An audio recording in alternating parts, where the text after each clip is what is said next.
Halo semua, semangat belajar. Kita ketemu lagi, nama saya Anissa Lestari. Saya adalah dosen dari Fakultas Psikologi Universitas Padjadjaran. Hari ini kita akan melanjutkan ya materi yang sebelumnya, di mana kita sudah bahas tentang kompetensi. Nah, sekarang kita akan bahas tentang mapping kompetensi. Nah, ini adalah materi asinkronus yang ditujukan kepada mahasiswa S1 yang ingin mendalami tentang kompetensi, psikologi SDM, atau tentang assessment center. Nah, sekarang kita mulai saja ya. Saya akan share screen-nya. Nah, kita tentang kompetensinya kita lewat, bisa lihat di video saya sebelumnya ya. Nah, sekarang kita akan bahas tentang kompetensi mapping. Apa sih itu? Nah, kalau kita lihat orang bekerja dalam sebuah perusahaan, ada macam beragam tipe dan jenis pekerjaannya yang memang kemudian akan bekerja sama atau kemudian akan membentuk satu kesatuan untuk membentuk tujuan dari organisasi, yaitu adalah produktivitas, lalu kemudian efektivitas, kemajuan organisasi jadi lebih besar, jadi lebih banyak, dan lain-lain gitu ya. Nah, kalau kita melihat orang-orangnya, bisa jadi ada beda. Misalnya pekerjaannya sama, sebagai sales misalnya gitu ya, tapi yang si A job desk-nya sama sales, tapi perilakunya lebih diam misalnya gitu ya, atau sesuai dengan aturan. Nah, si B sama sales juga, tapi dia lebih banyak bicara, teman-temannya banyak gitu ya, suka ketawa-ketawa misalnya gitu ya. Beda gitu, beda antara satu orang dengan orang yang lain, walaupun jabatan pekerjaannya sama. Nah, ini membuat bagaimana kita memetakan suatu organisasi menjadi lebih rumit. Tidak hanya dari jenis pekerjaan yang berbeda, tapi orang-orang yang mengisi jabatannya pun berbeda gitu. Nah, kalau kita lihat apa perbedaan-perbedaannya itu, nah perbedaan-perbedaan itu akan menyumbang entah kesuksesan, jadi suatu pekerjaan itu jadi excellent gitu ya dilakukan karena dilakukan oleh orang yang tipe seperti itu. Bisa kerjasama, bisa langsung ngobrol dengan orang, bisa membuka percakapan gitu ya.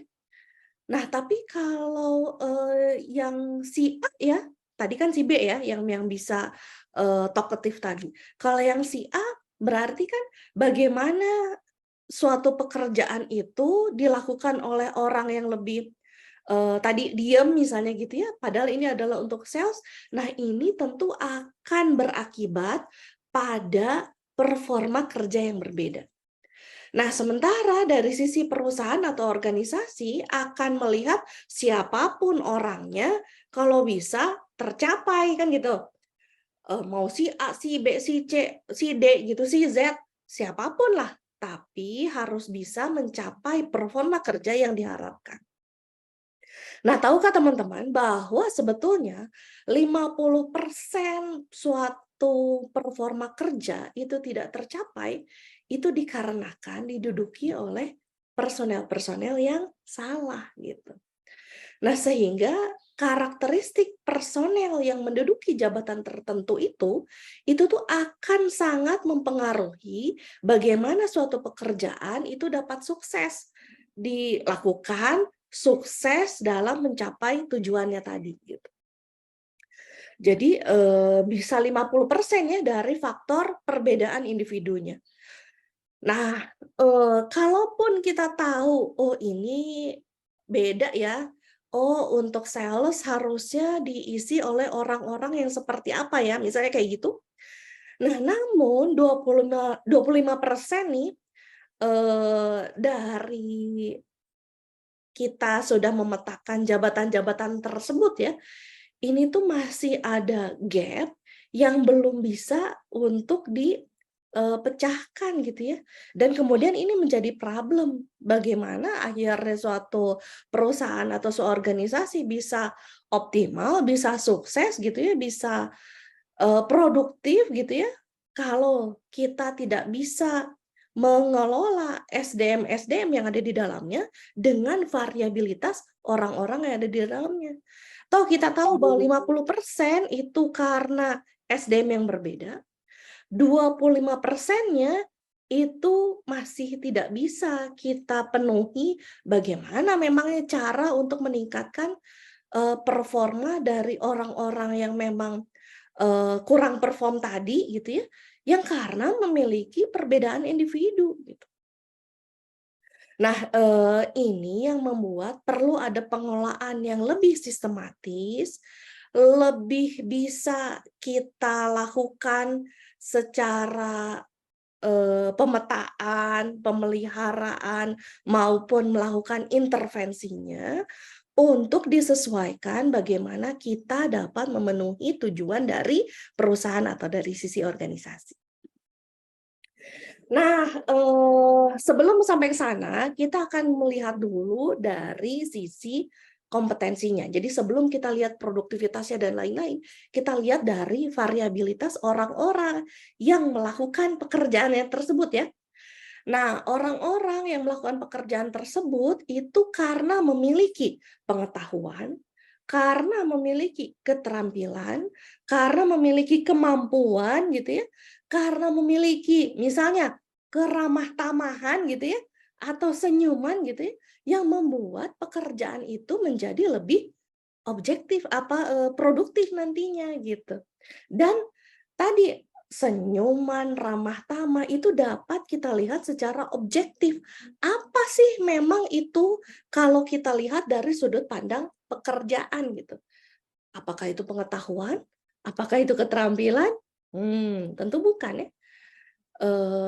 Karena itu tidak ada di dalam buku-buku atau kemudian yang akhirnya membuat seseorang itu mampu gitu ya untuk melakukan suatu pekerjaan tersebut, tapi akan mendorong tadi produktivitas dia dalam melakukan pekerjaannya. Nah, keseluruhan set itu dinamakan dengan kompetensi. Nah, kompetensi bila di-mapping inilah yang pentingnya dilakukan untuk membuat kita bisa membuat organisasi menjadi lebih efektif atau baik gitu. Nah, kalau kita lihat dari suatu pemahaman ya, bahwa pemetaan kompetensi itu adalah proses dalam kemudian kita mengidentifikasi kunci-kunci atau indikator-indikator seperti apa sih yang dibutuhkan dari organisasi atau dari suatu pekerjaan agar prosesnya bisa berjalan dengan baik. Pemetaan kompetensi nantinya akan membuat kita tahu bahwa variabilitas orang yang berbeda-beda itu memerlukan peningkatan sebelah mana untuk kemudian kita buat dalam sistem pengembangan SDM yang lebih baik tadi.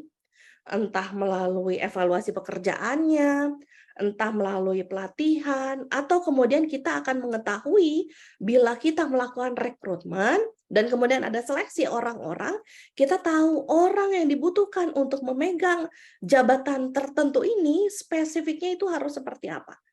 Jadi bukan hanya sekedar job requirement-nya saja, bukan hanya sekedar misalnya lulusan ini punya pengetahuan ini, punya pengetahuan itu, karena toh pada akhirnya ada variabilitas ya, dan variabilitas itu yang akan membuat seseorang dapat melakukan pekerjaannya dengan baik, dengan mampu mencapai goal yang diharapkan gitu.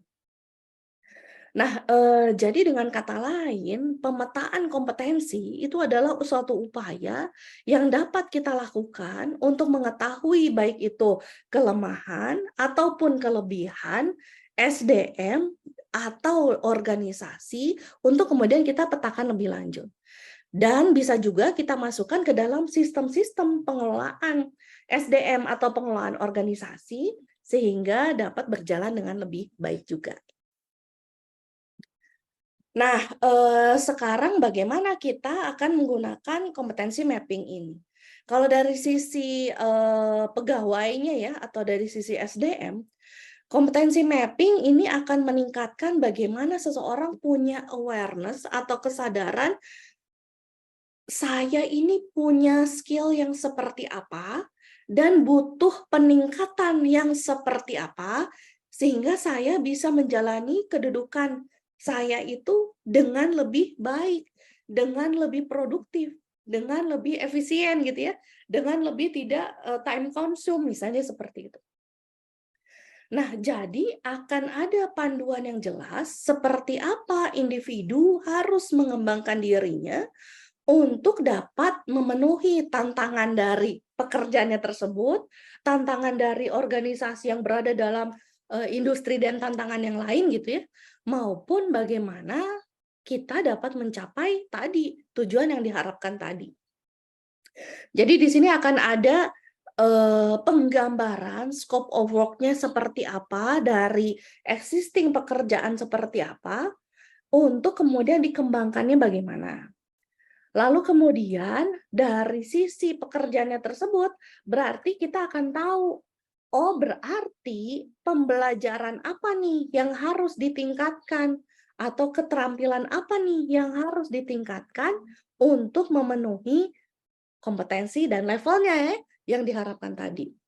Dan kemudian berarti kita akan punya gambaran, apalagi sebagai pengelola SDM, bahwa bagaimana kita merekrut orang itu sebaiknya memiliki kompetensi A, B, C, D misalnya gitu ya, yang sesuai dengan tuntutan organisasi. Lebih jauh lagi tuntutan dengan perusahaan jabatan gitu ya, sehingga kita akan memilih orang yang tepat gitu dalam melakukan pekerjaannya tersebut. Nah, kita akan lanjut dulu. Jadi, dalam proses kompetensi mapping ini akan ada proses kita mengenali hal yang gampang dulu terlihat ya. Apa? Kemampuannya butuh apa?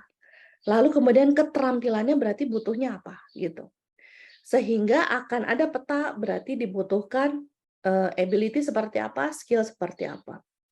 Kemudian yang kedua, yang lebih ininya ya, bahwa dia itu akan berhubungan dengan orang lain gitu ya.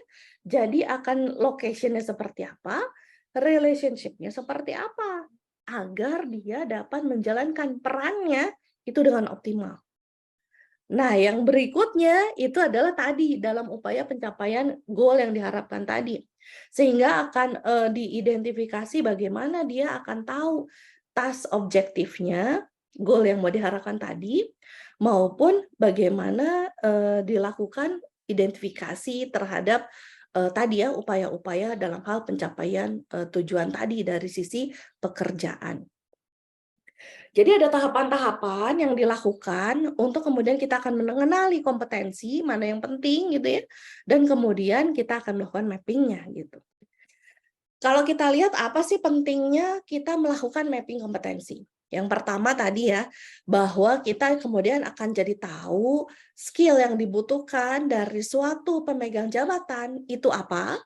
Lalu kemudian akhirnya SDM akan punya arah yang lebih pasti tentang bagaimana melakukan upaya atau pengembangan SDM yang sudah ada gitu ya, untuk kemudian memenuhi tantangan yang lebih tinggi misalnya, atau tantangan yang saat ini pada jabatan saat ini gitu. Lalu kemudian yang ketiga, tentu ini akan meningkatkan produktivitas. Karena jelas akan lebih memudahkan dia dalam mencapai goal-goal yang diharapkan tadi. Nah, lalu kemudian akan timbulnya trust ya di antara sesama pegawai, karena oh iya ya dia mampu kok melakukan tugasnya gitu ya. Nggak harus saya kok yang handle semua misalnya gitu. Jadi timbul trust di antara sesama. Nah, lalu kemudian ini juga akan membantu SDM untuk mencapai tujuan dari organisasi.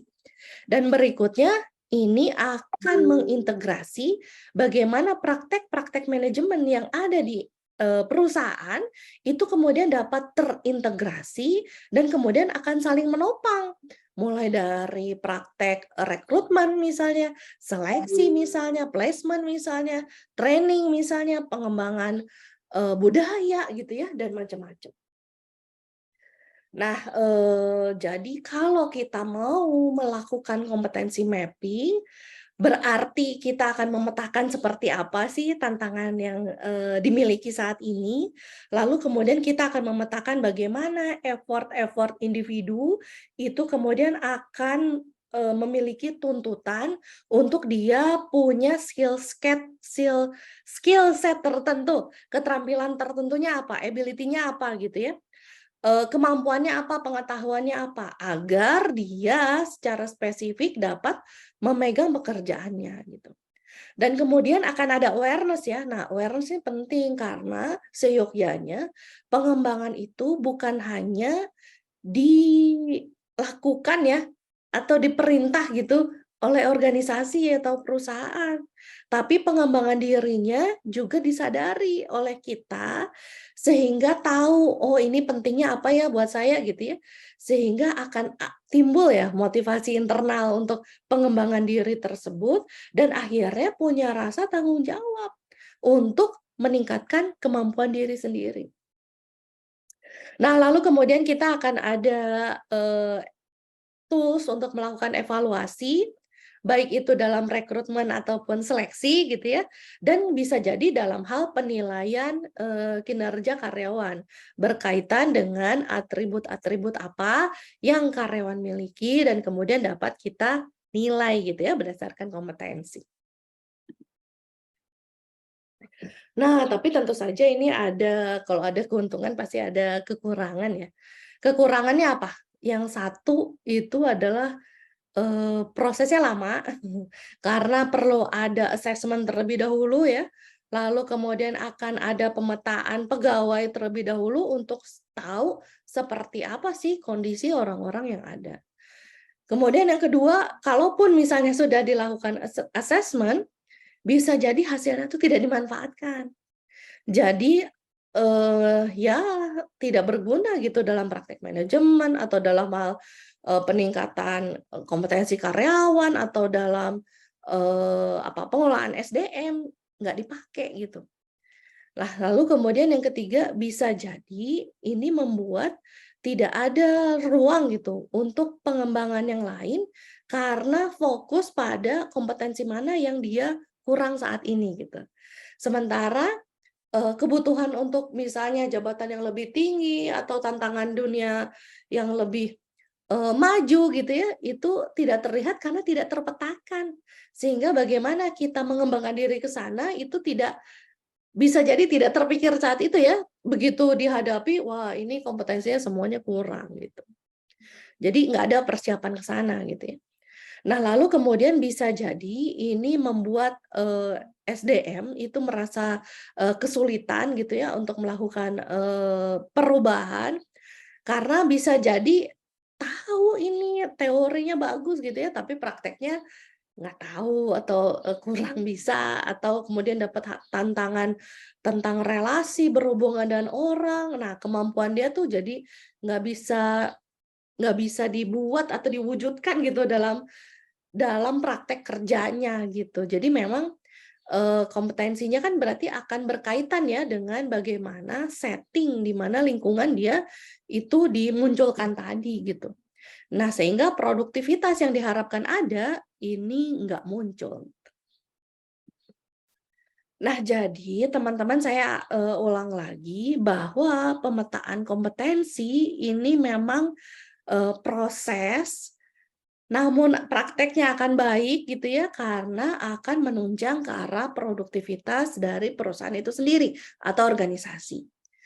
Dasarnya itu adalah kompetensi, ini sudah dibahas dalam, video yang sebelumnya juga, bahwa kita akan mengenali apa yang disebut dengan kompetens, apa yang disebut dengan kompetensi. Kalau kompetens itu berarti mampu gitu, mampu untuk melakukannya dengan baik. Berarti bisa dilihat dari mana? Bisa dilihat dari kemampuan, konseptualnya, kognitifnya, praktek kerjanya, perilakunya, nilainya, dan ini tuh mendukung untuk dia mampu melakukan, pekerjaannya itu dengan kompetens. Sementara kompetensi itu berarti adalah hal-hal yang memang indikator-indikatornya. Jadi knowledge-nya, skill-nya, attitude and behavior gitu ya, yang membuat bahwa bisa dipetakan bahwa si A sukses itu karena memiliki kompetensi A, B, C, D. Nah, yang disebut suksesnya tergambar dari perilakunya, kognitifnya, pengambilan keputusannya, logikanya, dan lain-lain. Nah, jadi kalau kita lihat tadi perbedaan antara kompetens dan kompetensi, berarti dalam melakukan manajemennya kita harus menimbang ya. Makanya ini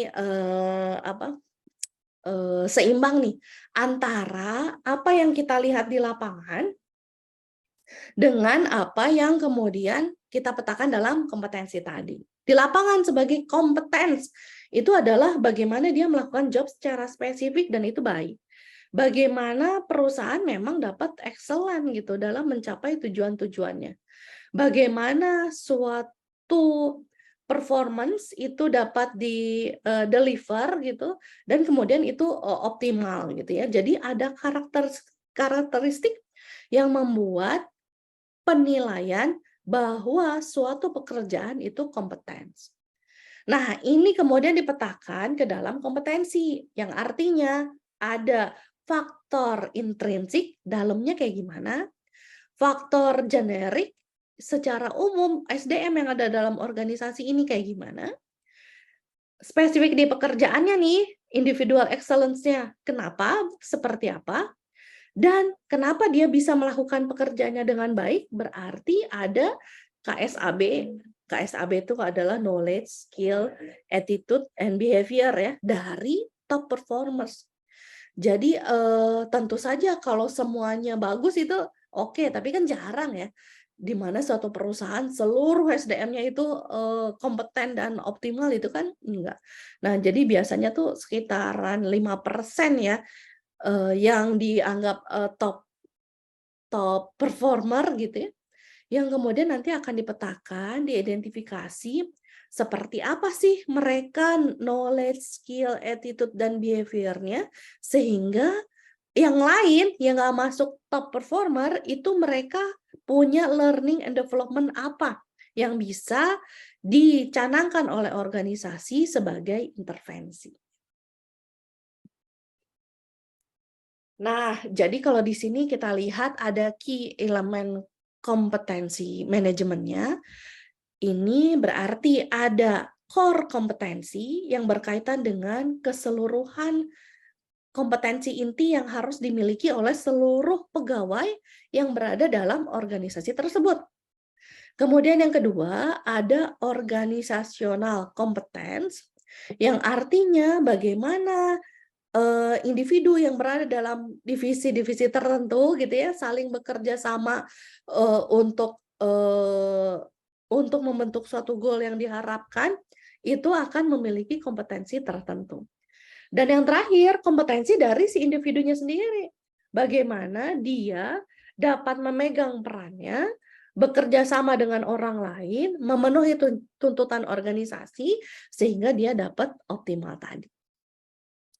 Nah, jadi di sini kompetensi manajemen itu berkaitan dengan tadi bahwa bagaimana nih orang-orang semuanya nanti akan diarahkan agar bisa menjadi top performer dengan kemudian nanti akan di-develop kompetensinya gitu ya dengan kita membuat model kompetensi dari suatu jabatan itu seperti apa sehingga semua orang nantinya yang ada di jabatan itu kemudian akan memiliki awareness.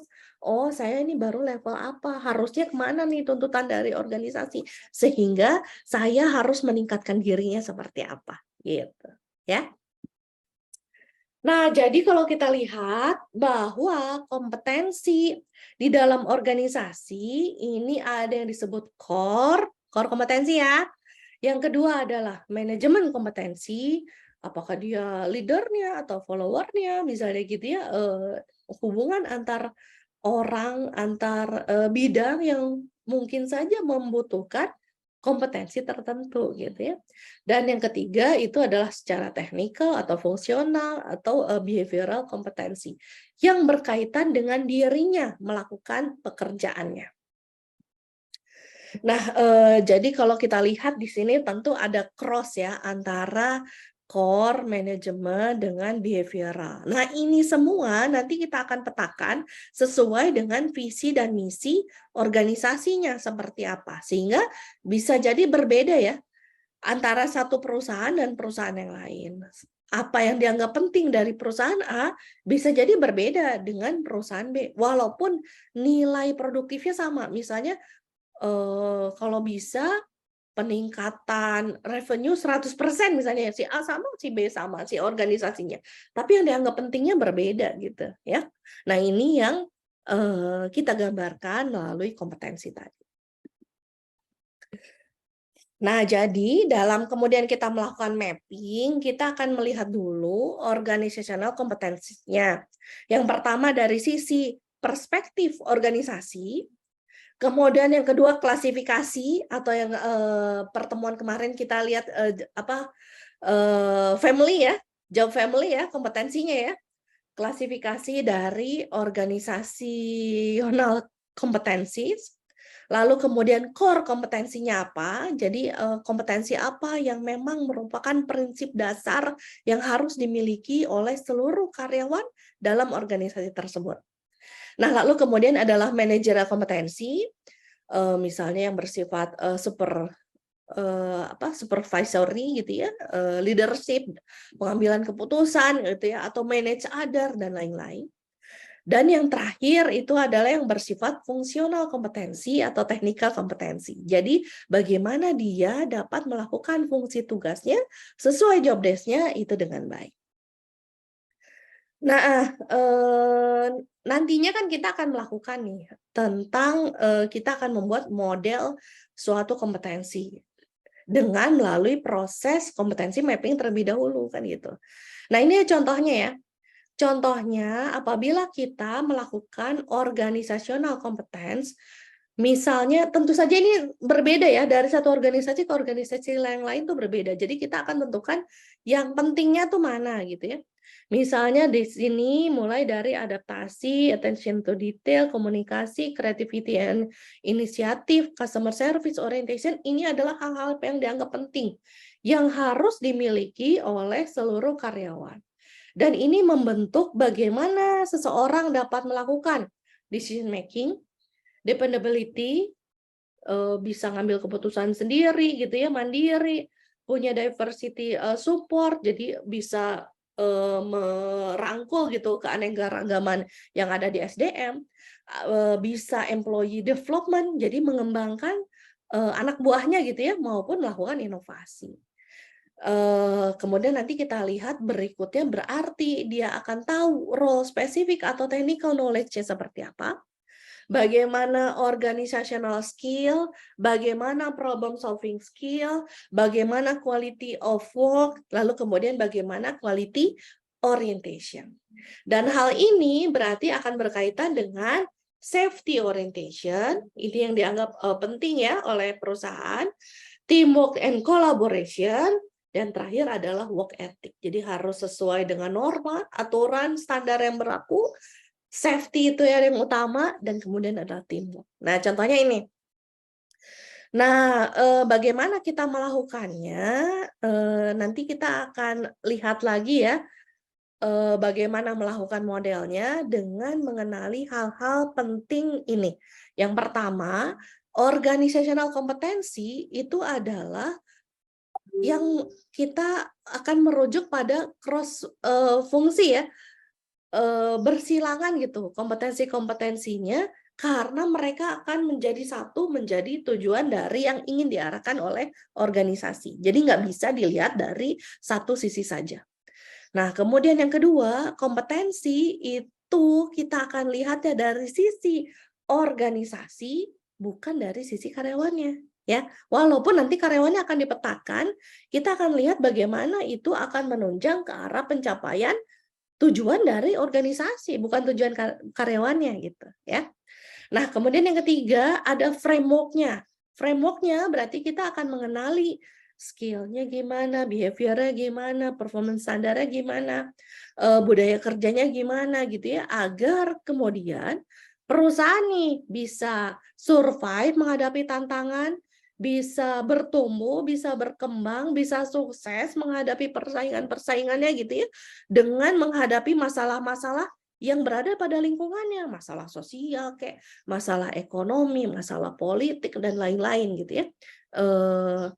Sehingga framework-nya adalah tadi SKAB yang disesuaikan dengan setting di mana organisasi berada. Nah, lalu kemudian ada kompetensi dictionary atau kamus ya, yang kemudian nanti dapat kita pakai untuk mengenali kompetensi-kompetensi yang kemudian nanti kita akan ambil untuk memetakan yang tadi, memetakan yang ini tadi. Nah, berarti ini kompetensinya apa ya? Adaptability itu gimana ya? Levelnya mau seperti apa ya? Atau misalnya teamwork itu kayak gimana? Dengan level yang seperti apa? Nah, ini kita bisa lihat dari kamus ya, kamus kompetensi.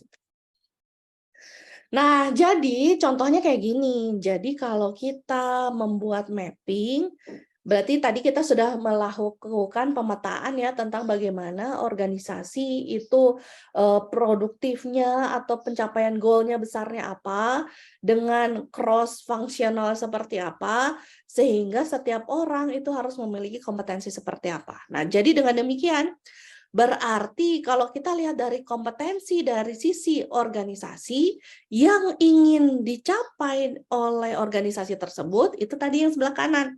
Jadi ada work ethic, teamwork and collaboration, satu lagi adalah safety orientation.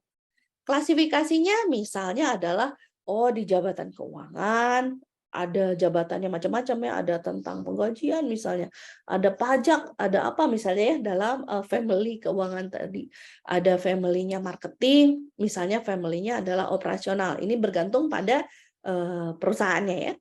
Nah, lalu kemudian core kompetensinya tadi adalah yang sebelah kiri berarti.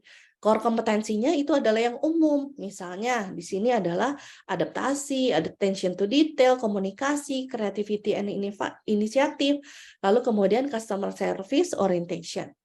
Yang berhubungan dengan managerial kompetensi itu yang tadi yang bersifat cross tadi, sehingga akan ada inovasi, employee development, diversity support, dependability maupun decision making. Nah, yang di tengah itu adalah fungsional kompetensi atau yang bersifat teknikal ya. Misalnya technical knowledge, organizational skill, problem solving skill, quality of work, sama quality orientation. Nah, berarti dengan demikian kita sudah nih melakukan mapping gitu ya dari suatu organisasi untuk kemudian nanti kita akan jabarkan lebih lanjut. Dan ini adalah mapping organisasi, kita akan jabarkan lebih lanjutnya itu adalah melalui kompetensi model ya, bagaimana kita akan masuk ke dalam job-jobnya gitu ya di video berikutnya. Ini sumber-sumber materi yang bisa digunakan sebagai pendalaman karena tentu saja ini hanya sebagian kecil ya dari upaya kita untuk mendalami mapping kompetensi. Mudah-mudahan kita bisa mengembangkan diri lebih banyak gitu ya, untuk kemudian kita bisa membangun SDM yang lebih maju juga. Oke, mungkin itu saja dari saya tentang kompetensi mapping. Kita ketemu dalam materi berikutnya ya.